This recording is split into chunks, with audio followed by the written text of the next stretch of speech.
Assalamualaikum warahmatullahi wabarakatuh.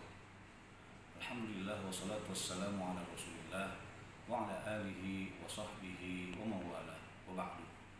Hadirin hadirat, shaimin shaimat yang dirahmati Allah. Tidak ada satupun di antara kita yang tidak ingin mendapatkan maghfirah atau keampunan dari Allah Subhanahu wa taala. Bulan Ramadan yang biasa disebut dengan bulan maghfirah atau bulan keampunan memberikan kita keampunan apabila kita mampu untuk merayu Allah dalam rangka mendapatkan maghfirah dari Allah Subhanahu wa taala. Ada 5 kiat untuk mendapatkan maghfirah atau keampunan dari Allah Subhanahu wa taala. Hal tersebut akan saya bacakan ayat yang terkait dengan hal itu. A'udzubillahi minasyaitonir rajim. Bismillahirrahmanirrahim. Innamal mu'minuna alladzina idza dzukirallahu wajilat qulubuhum wa idza tuliyat 'alaihim ayatuhu zadatuhum imana wa 'ala rabbihim yatawakkalun alladzina yuqimuna as-salata wa mimma razaqnahum yunfiqun ulaika humul mu'minuna haqqan lahum darajatun 'inda rabbihim wa maghfiratun wa rizqun karim. Di dalam ayat ini Allah Subhanahu wa taala memberikan maghfirahnya kepada 5 golongan orang. Yang pertama adalah innamal mu'minuna alladzina idza dzukirallahu wajilat qulubuhum. Sesungguhnya hanya orang yang beriman yang apabila disebutkan nama Allah bergetar hatinya. Ini orang yang pertama.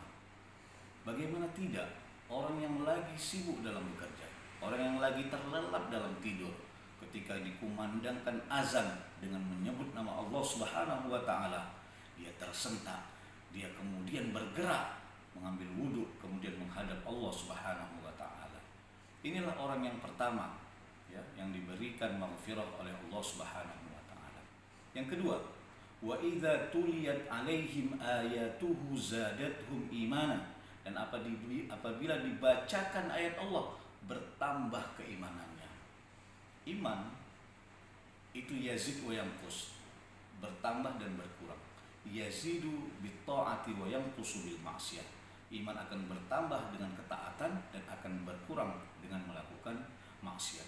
Oleh sebab itu, ketika kita diperdengarkan ayat Allah yang itu berupa ketaatan Allah dan kita kemudian wajilat qulubuna wa idza tuliyat 'alaihim ayatuhu zadatuhum imana, bertambah keimanan kita, maka itulah kiat kedua yang diberikan Allah kepada kita untuk mendapatkan maghfirahnya. Kiat ketiga, wa 'ala rabbihim yatawakkalun, dan mereka kepada Tuhan mereka bertawakal. Tawakal ini besar sekali fadilahnya, sehingga Allah memberi keampunan bagi orang-orang yang bertawakal. Bayangkan, tawakal itu adalah berserah diri, bersandar kepada Allah Subhanahu wa taala semata, tidak berserah diri kepada orang lain, tidak menggantungkan harapan kepada orang lain, tetapi hanya menggantungkan harapan kepada Allah Subhanahu wa taala. Kalau kita menggantungkan harapan kepada pejabat, kepada orang-orang yang memiliki wewenang terhadap keberhasilan kita, maka sesungguhnya mereka itu akan selesai dari jabatannya, bahkan mereka mati. Kalau kita bersandar kepada pohon, kepada bangunan itu akan runtuh. Tapi bila kita bersandar kepada Allah, menyerahkan segala sesuatu kita hanya kepada Allah Subhanahu wa taala, ingatlah, sungguhnya Allah hayyun la yamut, Allah tetap senantiasa hidup dan tidak akan pernah mati. Oleh sebab itu, orang-orang yang bertawakal kepada Allah Subhanahu wa taala, Allah berikan rizki yang luar biasa. Allah berikan segala sesuatu yang dia inginkan.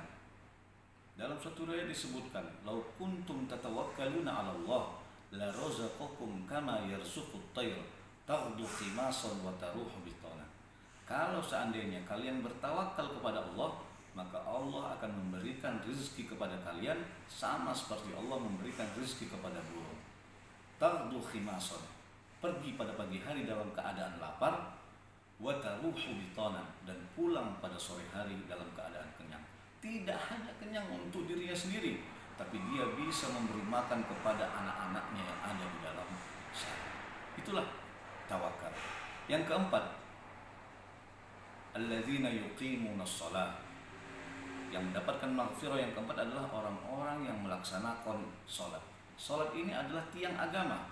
Sholat ini adalah ibadah yang pertama sekali dihisab oleh Allah Subhanahu wa taala. Bahkan 4 ulama mengatakan orang yang meninggalkan sholat akan mendapatkan hukuman, baik itu murtad ataupun dipenjarakan ataupun dia dihukum mati. Hadirin yang dirahmati Allah, sholat adalah tiang agama yang apabila kita tidak melaksanakan sholat maka hancurlah agama kita. As-sholatu imaduddin. Sholat itu adalah tiang agama.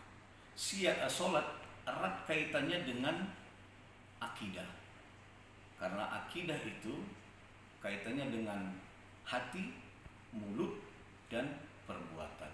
Jadi tidak ada orang yang mengaku dirinya beriman hanya sekedar mengucapkan la ilaha illallah atau meyakini dalam hati bahwa Allah dan Rasulnya itu adalah yang disaksikannya, tapi juga iman harus melaksanakan segala perintah Allah.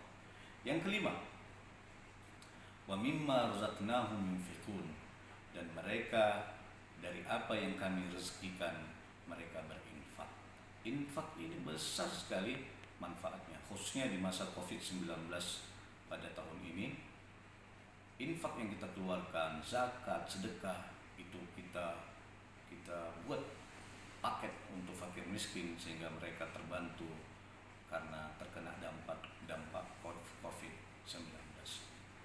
Hadirin dirahmati Allah, apa yang Allah berikan? Ulaika lahum darajatun 'inda rabbihim. Ulaika humul mu'minuna haqqan. Mereka itu adalah mukmin yang sesungguhnya.